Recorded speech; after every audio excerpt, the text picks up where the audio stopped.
강의 내용 시작하고 그리고 또 함께 작업하는 내용 있고 함께 나누는 시간 갖고 그렇게 하도록 하겠습니다. 여러분 받은 그 교재 보시면 1쪽에 이런 단어가 등장하죠. 겸손, 개방, 그리고 배움성이라는 단어가 등장하죠. 겸손, 개방, 그리고 배움성. 이 세 단어에 대해서 좀 여러 가지 각도에서 저희 큰 그림을 그려보는 그런 시간을 갖겠습니다. 여러분에게 내드린 과제물 중에 강길전 박사의 양자의학 강의 20분짜리 강의 8편을 그렇게 듣는 걸로 되어 있는데 들으실 수 있는 기회가 있었는지 모르겠습니다. 그래서 간단하게 중심적인 내용, 꼭 여러분이 그 내용 가운데 숙지할 내용에 대해서 간단하게 몇 가지 거기 이제 소개가 되어 있죠. 그 강의 내용을 보면 1강과 4강 사이의 내용은 그런 내용이에요. 이분이 이제 의사잖아요, 그렇죠? 서울대 의대를 나오셨고 산부인과 의사. 산부인과 의사는 좀 특이한 부분이 있는 것 같아요. 산부인과 의사는 이 생명을 다루는 경향이 굉장히 강해요. 그래서 생명 현상에 대한 관심이 참 많은 것 같아요. 그런데 이제 이분이 본인 스스로가 의사지만 자기 나름대로 병을 가지고 그 병을 이겨보려고 애를 썼는데 이제 이기지 못하는 그런 과정 가운데서 어떤 새로운 길은 없을까? 그러면서 이제 눈을 뜨기 시작한 것이 양자의학 이란 영역입니다. 그래서 어떻게 자기가 전통적인 서양의학을 배운 사람이 이런 양자의학으로 양자의학에 들어가게 됐는지, 흔히 오늘 우리 얘기하는 이제 영성과 관련된 많은 내용들이 포함이 되어 있는데 왜 그런 쪽으로 본인이 방향을 전환하게 됐는지 그런 내용을 이제 담고 있죠. 그러면서 그 내용에서 그 전인적 치유 접근에 대한 얘기를 하고 있어요. 전인적 치유 접근이라고 얘기하는 것은 뭐냐면 인간이 이제 세 가지로 구성되어 있다 그렇게 얘기하지 않습니까? 이렇게 피지컬한 몸 부분이 있고, 그 다음에 이제 우리 정신 세계라고 얘기할 수 있는 마음과 어떤 정서 부분이 있고, 그리고 이제 그 외에 또 하나의 영역인 에너지라고 얘기하는 동양 용어에 의하면 기의 실체가 있다.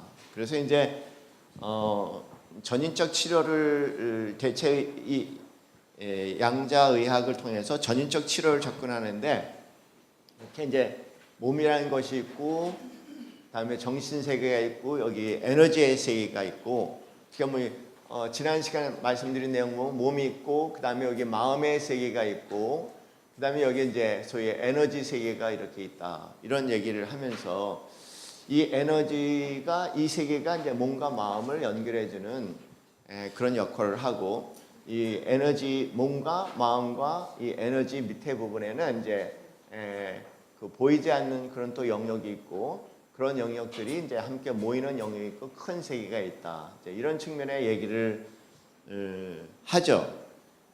그래서 이제 전인적 치료라고 얘기할 때 몸 치료를 얘기하는 것은 이제 흔히 얘기해서 우리가 얘기하는 이제 먹는 거, 음식과 관련된 것을 얘기를 하죠. 음식 잘 먹어야 됩니다. 음식에 대한 얘기를 하고, 여기에 이제 약물도 포함되겠죠. 화학 물질로 된 약물이든, 그렇지 않으면 이제 우리 그 한의학에서 하는 그런 약물이든 그런 약물의 중요성을 얘기하고, 또 하나 굉장히 중요한 것은 운동이라는 것이 있어요. 그래서 이 세 가지에 대해서 이제 이 몸 치료를 통해서 전체적인 치료가 이루어져야 된다. 왜냐하면 이와 같이 서로 상관관계를 가지고 있으니까, 이런 관계를 또 가지고 있으니까는 그리고 이제 또 한편으로는 이 마음 치료를 잘해야 된다. 그런 얘기를, 마음의 세계를 잘 가다듬어야 된다. 뭐 현대 용어로 얘기하면 마음의 세계가 가장 많이 그 관련된 부분이 스트레스 부분이죠. 여러분이 이제 현대의학에서 이 스트레스를 굉장히 중요하게 생각을 합니다. 스트레스 부분에 대해서 이 스트레스가 우리의 에너지 레벨과 그 다음에 우리 몸에 어떤 영향을 미치는지 서구 의학에서는 이제 그 소위 몸과 마음이라고 해서 body mind connection이라는 그런 의학이 따로 나왔고요. 몸과 마음이 그렇게 연결해서 마음을 잘 관리해야 된다. 특별히 이제 기독교인들이 많이 접하고 있는 책 가운데 하나가 이제 힐링 코드라는 책이 있어요. 굉장히 좋은 책입니다. 이 힐링 코드를 쓰신 분이 한 분은 미국의 전형적인 서양 의학을 공부한 분이고 말기암 환자들을 이제 치유하는 그런 병원을 운영하면서 임상심리학자와 만나서 이제 자기들의 경험을 중심으로 해서 힐링 코드라는 책을 만들었는데, 이 힐링 코드에서 하는 얘기는 뭐냐면 모든 병의 원인을 스트레스로 얘기를 해요. 스트레스는 정신적인 세계를 얘기하니까 그것이 우리의 에너지 레벨에 영향을 주고 몸에 영향을 미친다. 어떤 음식을 먹느냐, 또 어떤 화학 약품을 처방을 받는다는 것은 다 몸에 영향을 미치고 에너지 레벨과 마음에 영향을 미치고 이런 상관관계 가운데 있다는 거. 우리가 흔히 이제 영성이라고 얘기하면, 오늘날 이제 영성이라고 얘기하면은요, 이 전체 부분을 영성이라고 그렇게 얘기를 합니다. 그러니까는 몸에 영향을 주는 것, 에너지 레벨에 영향을 주는 것, 마음에 영향을 주는 것, 총체적인 것에 영향을 주는 것을 이제 영성이라고 생각하면은 이 네 가지 그림을 여러분 한번 생각해 보셨으면 좋겠어요. 몸과 마음과 에너지, 영성, 이런 그림을 이제 생각해 보셨으면 좋겠습니다. 그래서 저는 여러분 음식 굉장히 중요하다고, 뭘 먹을까 굉장히 중요하고요. 그 다음에 이제 운동 굉장히 중요합니다. 제 나이에 비해서 저는 뭐 이렇게 건강 체크하는 데 있는데, 제 나이에 비해서 제가 한 14년 젊대요. 제 나이에 비해서 14년 젊은 이유는 그냥 젊은 건 아니고요. 저는 먹는 거 하고 운동을 굉장히 철저하게 관리하는 사람입니다. 당연히 제가 뭐 영적인 부분은, 심리적인 부분은 제 전문 영역이고, 영적인 부분도 제 전문 영역이고, 전문 영역이 아니지만 그러나 이제 그동안 많은 어떤 그런 연구 자료를 통해서 음식하고 그 다음에 이제 운동을 좀 철저하게 지키는 사람이니까 분명히 영향이 있어요. 분명히 영향이 있습니다. 이 힐링 코드는 그러면서 스트레스와 관련돼서 전형적으로 얘기하니까 여기서는 뭐 스트레스가 전부다고 얘기할 정도로 흔히 이제 어떻게 보면은요, 또 다른 표현으로 얘기하면은 여러분 그런 거 있잖아요. 이렇게 감기가 바이러스가 돌아다닐 때 식구들이 바이러스가 있는데 누가 감기 하나 걸렸어.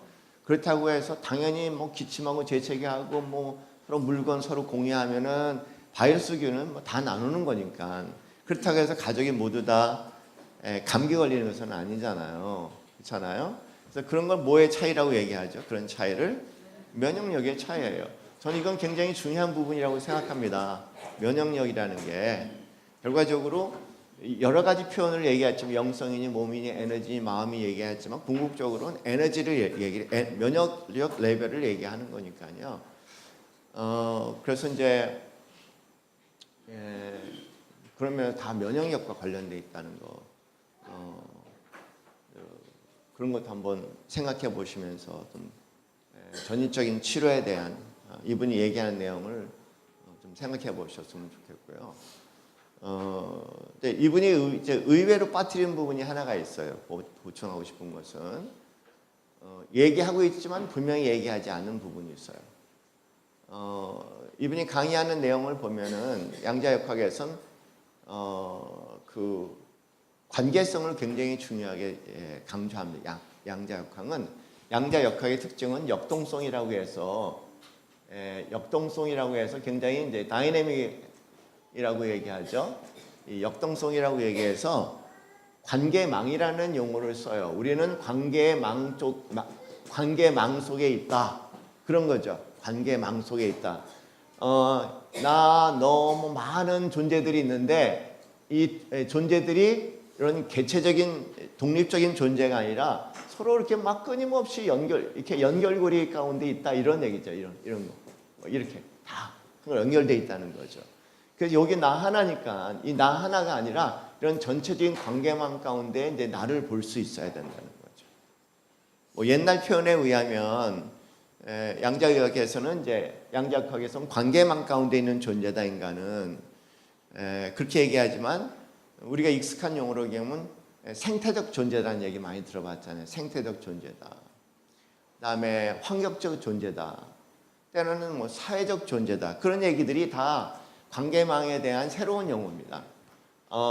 옛날에는 사회적 존재라고 얘기했고 최근에는 환경적 존재라고 얘기하고 전문적으로는 생태적 존재라고 얘기하고 우리는 이 가운데 있는 존재로서 여기에 절대적인 영향을 받는다는 얘기죠. 미국 사람과 한국 사람의 차이점이 뭐겠습니까? 다 인간인데 미국이란 사회 문화 가운데 있는 사람하고 한국이란 사회 문화 가운데 있는 사람의 차이죠.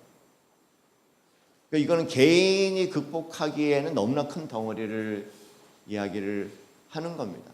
어떻게 보면은 여기 우리 같이 앉아서 다양한 차이점이 있다면 다양한 차이점은 어떤 DNA적인 부분이 아니라 우리가 성장한 사회 문화적 환경, 가정 환경, 가정 안의 가치관 이런 것들이 내 개인적에 반영이 된 거잖아요, 그렇죠? 그런 면에서 이 부분 저는 굉장히 중요하게 생각해요. 환경이 엄청난 영향을 미친다.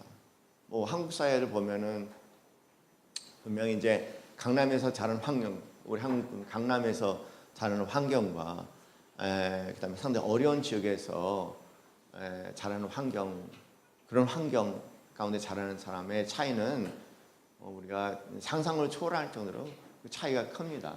그럴 정도로 환경이 굉장히 중요하고 뭐 옛날 우리만의 맹모 삼천지교라는 그런 표현을 했지 않습니까? 그래서 이제 한 개인의 문제가 아닌 어떤 때는 환경에서 나올 수 있는 문제라는 것도 좀 인식을 했으면 좋겠어요. 그런 측면에서 여러분이 좀 생각해 보시고요.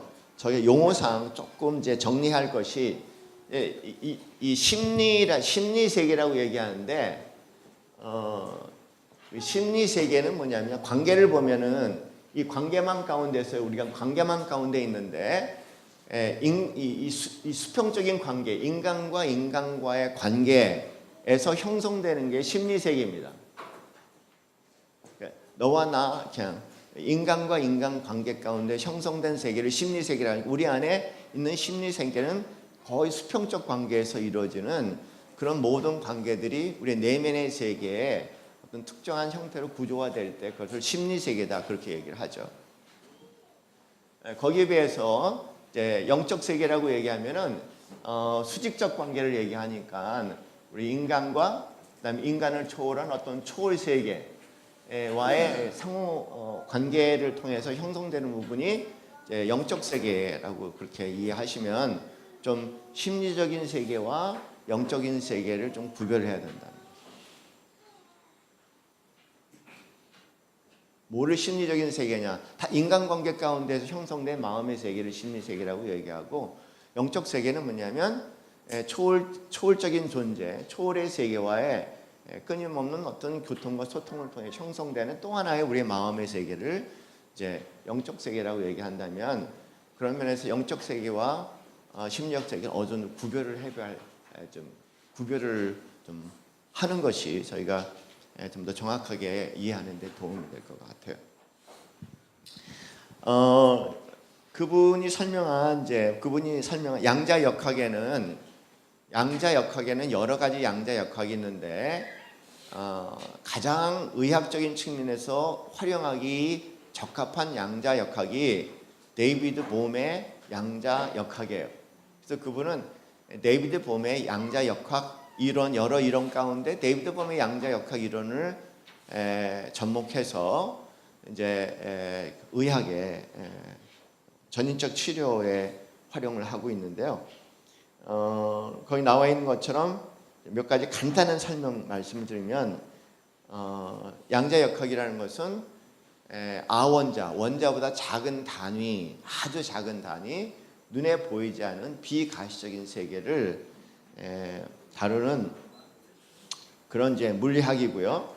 특별히 이제 양자라는 단어가 여러분이 굉장히 이제 익숙하지 않은 단어입니다. 이 단어가 양자라는 단어가 질량 양자의 이제 아들 자자니까는 뭐냐면 되게 에너지를 생각을 할 때 여러분 한번 생각해 보세요. 우리 상식적으로 이게 아주 어렵습니다. 상식적으로 보면 에너지의 흐름이라고 얘기하고 에너지의 흐름이라든가 파동의 흐름이라든가 물의 흐름은 우리가 생각할 때는 상식적으로 다 연속적이라고 생각을 해요.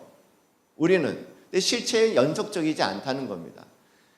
우리 눈에 볼 때는 연속적이지만 이 사이에 항상 끊어져 있어요. 이렇게 다 끊어져 있어요. 그래서 이게 하나의 알갱이처럼 알갱이 같은 형식으로, 그러니까 우리가 입자의 알갱이 아니라 그냥 에너지의 알갱이로 이게 이렇게 흐른다 그런 얘기예요. 에너지의 알갱이로 흐르는 겁니다.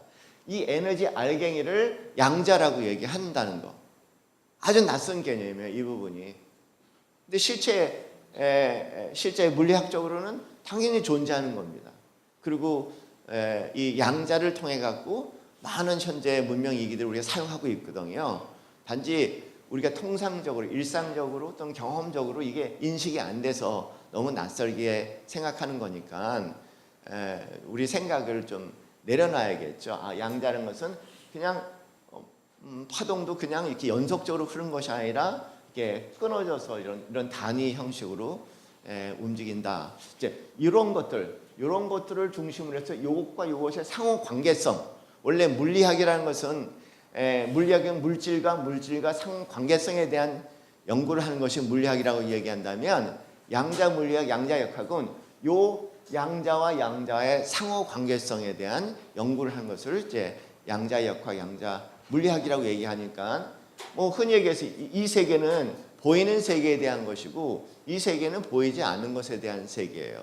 그런 면에서 영적인 접근은 훨씬 양자역학적 측면이 훨씬 우리가 좀 잘 이해할 수 있는 그런 이쪽의 하나의 모델이라고 그렇게 말씀을 드리는 겁니다. 안타깝게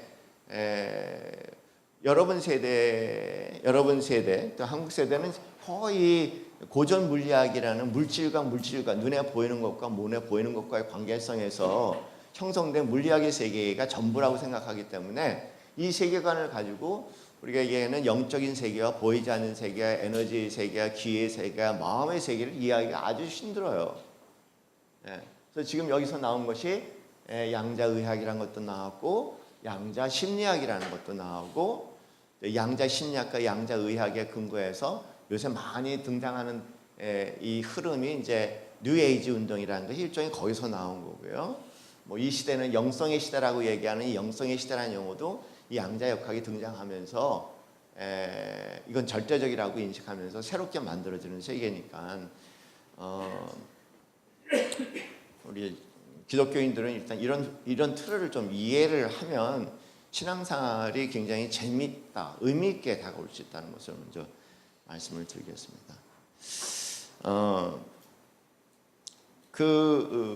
봄의 양자역학에 대한 말씀을 드리고, 봄의 양자역학은 쉽게 얘기하면 크게 이중 구조로 되어 있다. 하나는 눈에 보이는 이런 물리적인 세계와 그다음에 눈에 보이지 않는 세계, 다시 말해서 에너지의 세계, 파동의 세계, 이런 이중 구조로 모든 것이 형성이 되어 있다. 그렇게 지금 얘기를 하고 있고요. 특별히 눈에 보이지 않는 이 세계를 이제 여기를 입자의 세계, 덩어리 입자의 세계라고, 이것을 파동의 세계라고 그렇게 명명을 하는 겁니다. 파동의 세계. 뭐 이름을 뭐든지 붙일 수 있어요. 여러분 이름에 연연하지 마세요. 어떤 현상이 일어나면은 어느 현상이 일어나면요, 이 현상에 이름을 붙이는데 A라는 사람은 뭐 A로 붙일 수 있고 B라는 사람은 B라고 붙일 수 있는 거예요. 누가 먼저 붙였느냐에 따라서 또 어느 쪽에서 붙였느냐에 따라서 말씀드린 것처럼 관계망 가운데 살아가는 존재라는 거에 대해서 옛날에는 그냥 우리는 사회 문화적 존재라고 얘기했고 어느 시간에 우리는 환경 존재라고 얘기하고 지금은 또 생태적 존재라고 얘기하고 다 같은 얘기를 다른 전문가 입장에서 바라보면서 자기의 언어로 붙여버린 거예요. 그거를. 그러니까 여러분들이 이걸 잘 알아셔야 돼요. 여러분 맨 처음에 교재를 보면은 늘 언어의 한계성을 인식하라고 첫 단어가 나왔어요.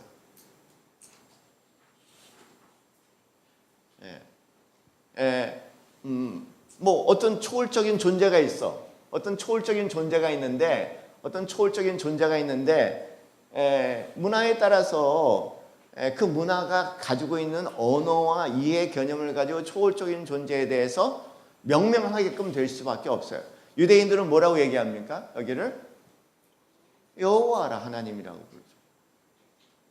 때로는 엘로힘이라고 부를 때도 있어요. 그런가 하면 이 실체가 뭔지는 모르겠지만 이 실체에 대해서 우리는 뭐라고 부르나요? 옛날부터 뭐 하늘님이라고 해서 하늘님의 하나님이라고 해석하든 하느님이라고 해석하든 그렇게 얘기하는 겁니다. 영어에는 뭐라고 얘기하나요? 영어는 God이라고 얘기하지만 God이란 말은 라틴어에서 세아스에서 나온 단어니까 세아스에서 이 뭔지 모르게 이 현상은 있는 거예요. 이 현상은 있는데 이 현상을 어떻게 이름을 붙여야 할 것인가에 대해서 각 문화가 가지고 있는 언어의 한계, 이해의 개념의 한계 안에서 다양한 이름들이 존재할 수 있지만 같은 것을 지칭할 수 있다 그 얘기죠. 제가 말씀드린 이게 뭐냐면 언어가 있기 때문에 만약에 언어가 없으면은 뭐라 그럴 거야. 이게 한 막연하고 모호하거든요. 그래서 언어를 붙여서 규정을 한단 말이에요. 이겁니다라고. 그리고 우리끼리 통용이 되는 거야. 그거 아니라 이겁니다. 우리는 하나님입니다. 우리는 알아. 그러나 미국 사람은 하나님이다 뭔 말인지 모를 거 아니에요. 그들 사이에 뭐가 있습니까? God 그렇게 얘기해요. 그리고 헬라니즘이니까 라틴문에서는 세아스라는 단어가 있단 말이에요. 세아스를 얘기하지. 뭐 모르는 하나님이라는 단어 전혀 모르지 않습니까? 이것은 제가 말씀해 이것을 절대적으로 생각하지 말라는 얘기예요. 어떠한 존재하는 현상을 명명한 것뿐이지 이것이 바로 그것은 아니라는 얘기입니다. 이해가 되세요? 그러니까 언어를 안 쓸 수도 없어. 언어를 써야 돼. 그러나 언어를 쓰는 순간 많은 오해의 요소들이 또 동시에 생기는 거예요. 그래서 여러분 노자가 도덕경에서 얘기하는 그 유명한 얘기 있지 않습니까? 도가도 많이 들은 얘기야. 비상도 그 얘기. 도를 도라고 얘기하면 도가 더 이상 아니다. 그런 표현이 있잖아요. 이 뜻은 뭐냐면 어떤 실체가 있는데 이 실체를 이름으로 붙이면 그 실체가 안 된다 그 얘기입니다. 그렇지만은 할 수 없이 붙여야 되잖아요. 그렇잖아요. 그래서 이제 이게 우리가 항상 뭐를 공부할 때 언어 자체에 집착하지 말라는 얘기예요. 비켄슈타인의 표현처럼 인간은 언어 놀이를 하는 특이한 존재. 다른 동물에게 없는데 인간은 언어 놀이하는 존재. language player, 언어 게임을 하는 존재라고 얘기해요. 알고 보면 다 인간들이 다 말싸움 하는 거죠. 그런 측면에서 언어의 한계를 좀 인식하시고 이런 세계가 있다는 걸 인식하시고 그래서 입자로 붙이던 다른 거 붙여도 이제 입자라는 단어가 왔고요. 그 다음에 이 비가시적인 영역의 세계를 이제 파동의 세라고 얘기하는데 이 관계성에 보면은 이 둘은 아주 절대적인 상호 관계성을 가지고 또 있는 거니까 이런 그림을 좀 저희가 좀 이해하면서 이런 프레임 안에서 어떤 변화들을 생각을 좀 해봤으면 좋겠어요. 그리고 이 파동의 세계를 보면은 이 파동의 세계 안에 또 이 밑에 이제 양자의 세계가 있고 더 큰 세계, 이 양자를 초월한 초양자장의 세계 있고 이 초양자장보다 더 큰 세계가 있는데 그걸 이제 정보장의 세계라고 그분은 이렇게 이름을 해요. 이렇게 이름을 붙인 거라고요.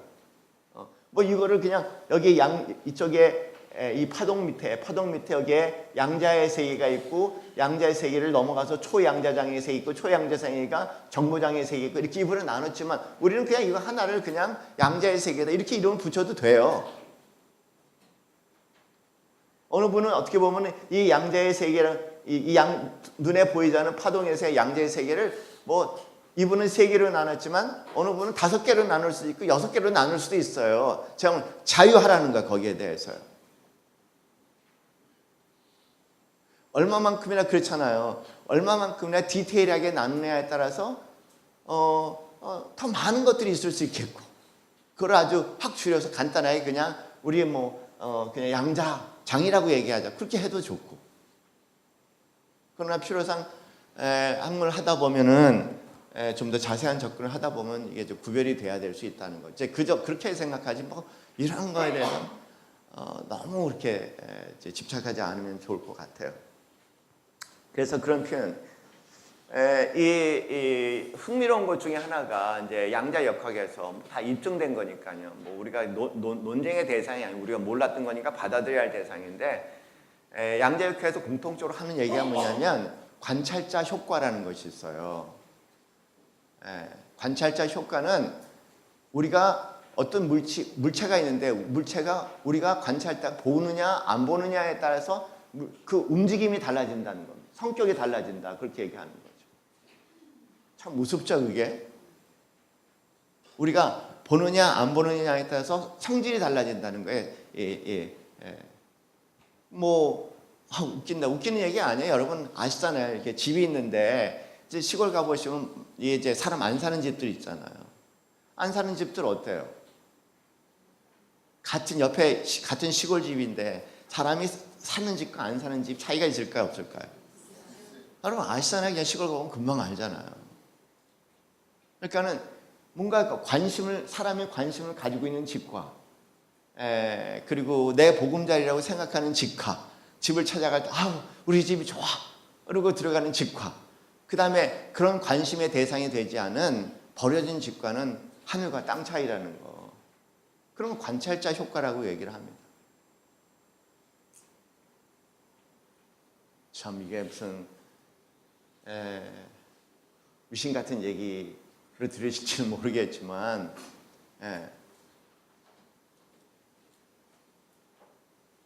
그래도 혼자 사는 것도 왼수하고 사는 게 나을지도 모르겠어요. 나를 보고 있다는 거. 관찰자 효과. 그래서 이제 과학에서는요 객관성이 지금 많이 상실됐어요. 왜냐하면 이제 과거의 과학, 고전 물리학이라고 우리가 익숙해 있는 현대 물리학에서는 고전 물리학에서는 뉴턴의 물리학이죠. 뭐냐면은 내가 이거를 관찰하는 것, 보는 것과 그 다음에 안 보는 것과 관계가 없다고 얘기를 했거든요. 근데 현대학에 와서 물리학에 와서는 내가 이걸 보는 것과 안 보는 것과 이거에 대해서 차이가 많이 생기니까 과학자가 절대적으로 객관적일 수가 없다는 겁니다. 그것을 관찰하는 그 사람의 관점과 성향과 뭐 이런 것이 그 자체에 영향을 미친다는 거예요. 그건 여러분이 실험하셨습니까? 밥 놓고 실험하셨어요? 밥 놓고 그냥 이제 보면서 사랑한다 또는 이제 그냥 무관심하게 그리고 이제 막 미움과 증오를 표현할 때 거기 피는 곰팡이의 성격이 다르잖아요, 그렇죠? 그 다음에 검은 곰팡이나 푸른 곰팡이가 피더라도 양이 다르고 그 다음에 여러분 혹시 아시는지 모르겠지만은 냄새 혹시 맡아보셨어요? 사랑한다고 이름을 붙이고 계속 얘기했던 곰팡이는 가만히 여러분 냄새 맡으면 고소해요. 그런데 그냥 미워하고 증오했던 곰팡이, 무관심하게 버려졌던 곰팡이 같은 경우에는 냄새 맡으면 갑자기 여러분 막 칵칵칵 재채기하고 난리 날 거야. 막 코에 아주 이상한 게 들어가고 막 재채기하고 난리예요. 전 다 실험을 했거든요. 그러니까는 어떤 물질을 과학자가 뭔가를 관찰을 하고 그 관찰을 일어나는 현상과 변화되는 현상을 기록을 해야 되는데 이 관찰자의 마음이 거기에 영향을 미치지 않을 수가 없다는 거예요. 그래서 지금은 객관성이라는 자체가 없어져 버리고 말아요. 결과적으로 객관성은 너와 나의 상호작용 가운데 뭐가 일어나는 것이지 나온 너의 절대적인 객관적으로 내가 그걸 볼 수가 없다는 겁니다. 그래서 가능하면 좀 서로를 보더라도 좀 사랑하는 마음으로, 따뜻한 마음으로, 축복하는 마음으로 이제 그렇게 좀 보는 게 좋겠죠, 그죠? 굉장히 큰 영향을 미쳐요, 그게. 그래서 이제 지난 시간에 미용 감사 했잖아요. 그래서 상대를 보면서 복잡한 생각하는 것보다 그냥 미용 감사를 생각하는 게 훨씬 낫다는 거죠.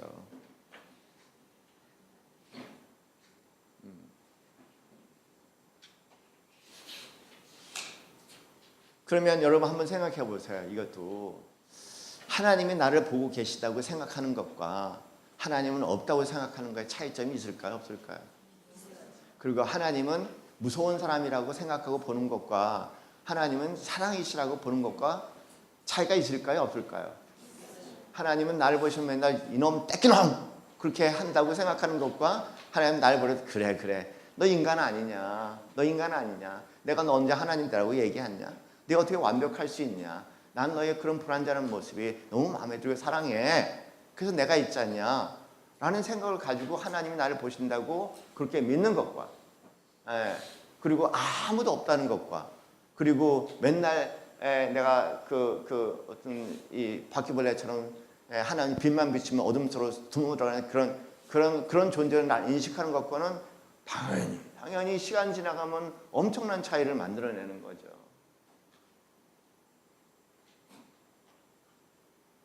그런 걸 이제 관찰자 효과라고 그렇게 얘기를 합니다. 이건 여러분 의심할 뭐 그런 대상이 아니에요.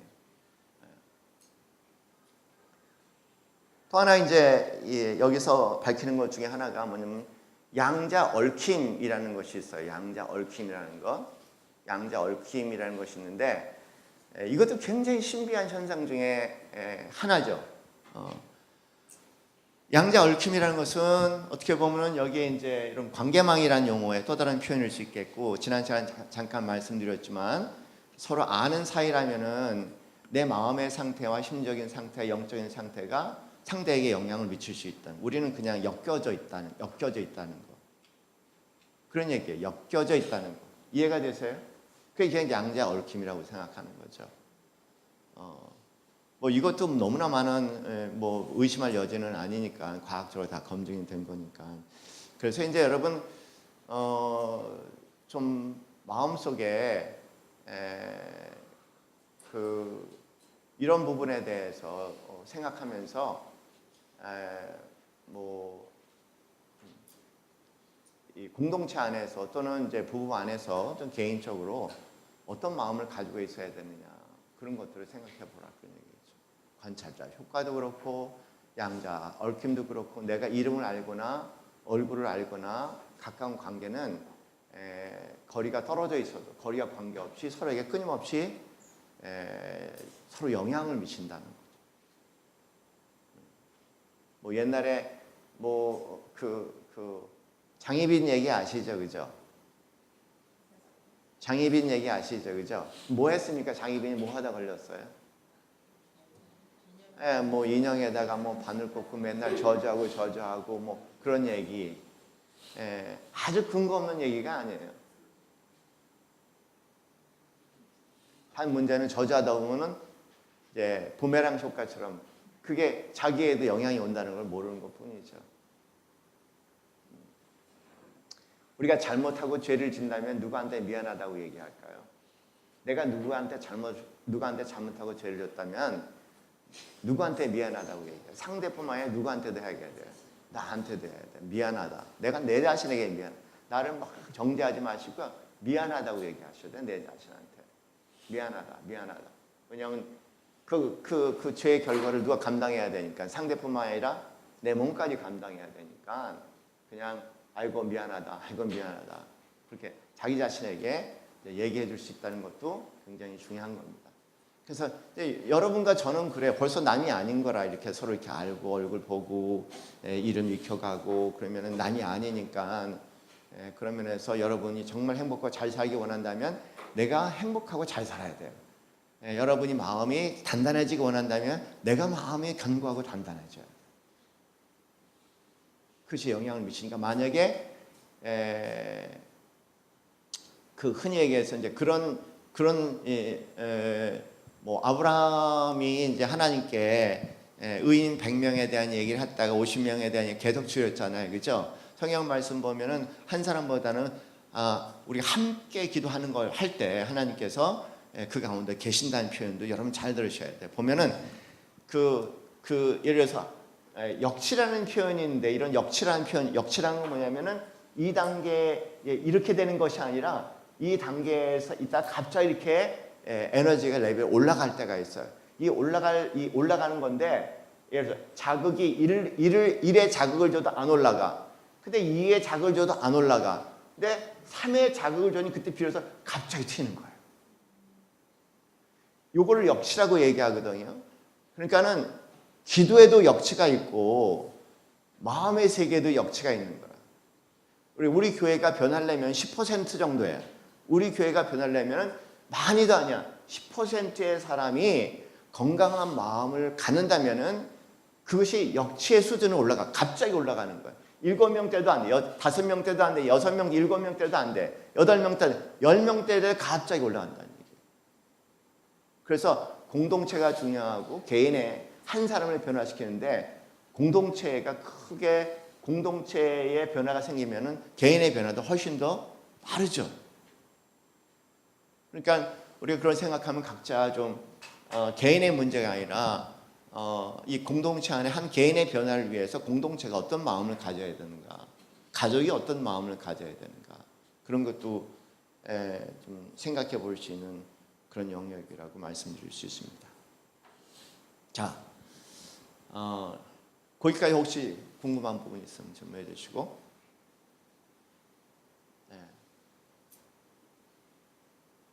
그냥 어렴풋이 아시면 돼요. 그냥.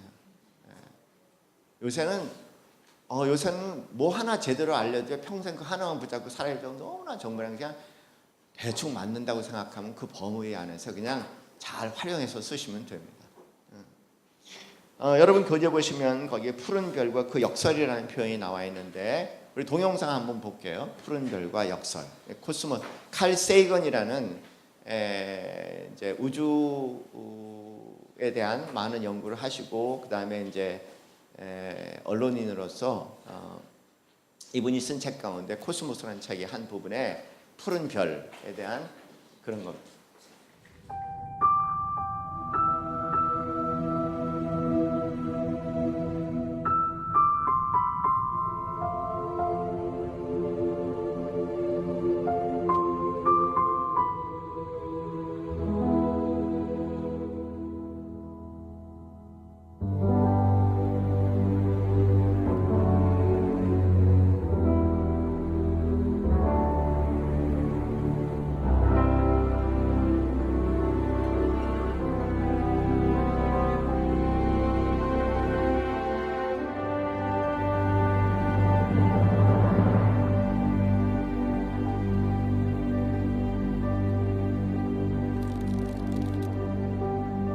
Consider again that dot. That's here. That's home. That's us. On it, everyone you love, everyone you know, everyone you ever heard of, every human being who ever was, lived out their lives. The aggregate of our joy and suffering, thousands of confident religions, ideologies, and economic doctrines, every hunter and forager, every hero and coward, every creator and destroyer of civilization, every king and peasant, every young couple in love, every mother and father, hopeful child, inventor and explorer, every teacher of morals, every corrupt politician, every superstar, every supreme leader, every saint and sinner in the history of our species lived there, on the mote of dust, suspended in a sunbeam. The Earth is a very small stage in a vast cosmic arena. Think of the rivers of blood spilled by all those generals and emperors, so that in glory and triumph they could become the momentary masters of a fraction of a dot.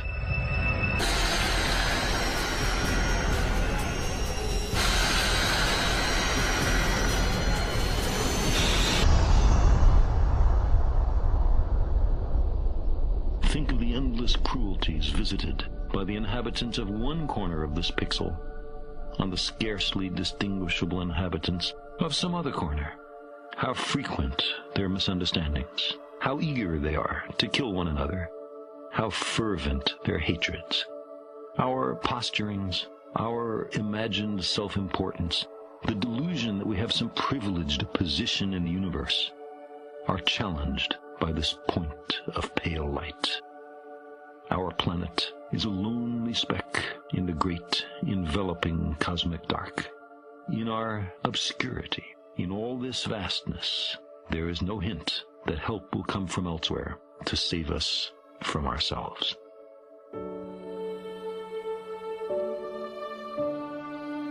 The Earth is the only world known so far to harbor life.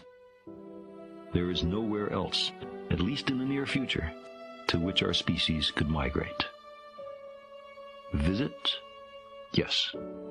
Settle? Not yet. Like it or not, for the moment, the Earth is where we make our stand.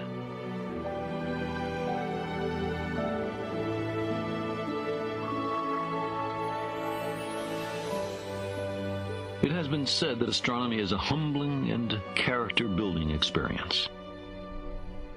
There is perhaps no better demonstration of the folly of human conceits than this distant image of our tiny world. To me, it underscores our responsibility to deal more kindly with one another and to preserve and cherish the pale blue dot, the only home we've ever known.